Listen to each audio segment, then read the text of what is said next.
Kan tas itu jangan saya lihat ada di kuburan. Tinggalkan sekarang. Molo huberin buat kamu saya tidak mau menguburkan ini. Janji? Ya, janji. Gini Pak Pendeta, kita ngasih itu di dalam bukannya kita menyembah berhala.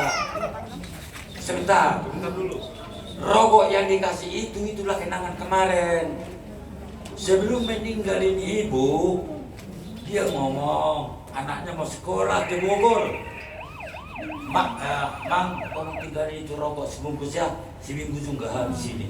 Bukannya untuk dirokok, bukan untuk menyembah berhala. Itu hanya untuk menyenangkan yang ngasih. Atau kubur kamu, Pak. Pulang.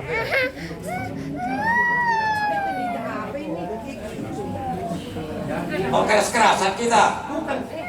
Saya pendeta. Terus siapa? Mau keras-kerasan kita? Saya anak ini.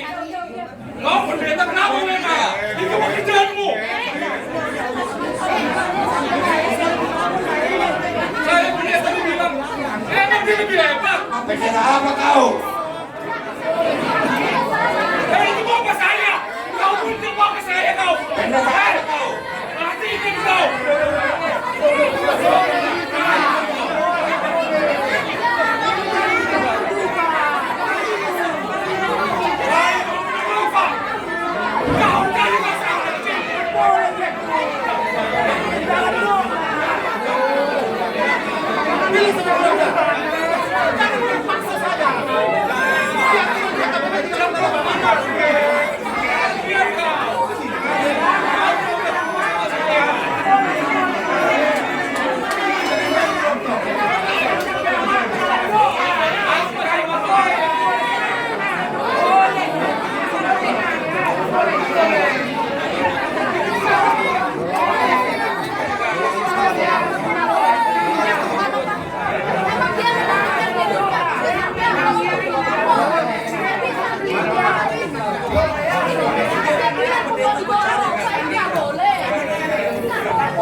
Oke.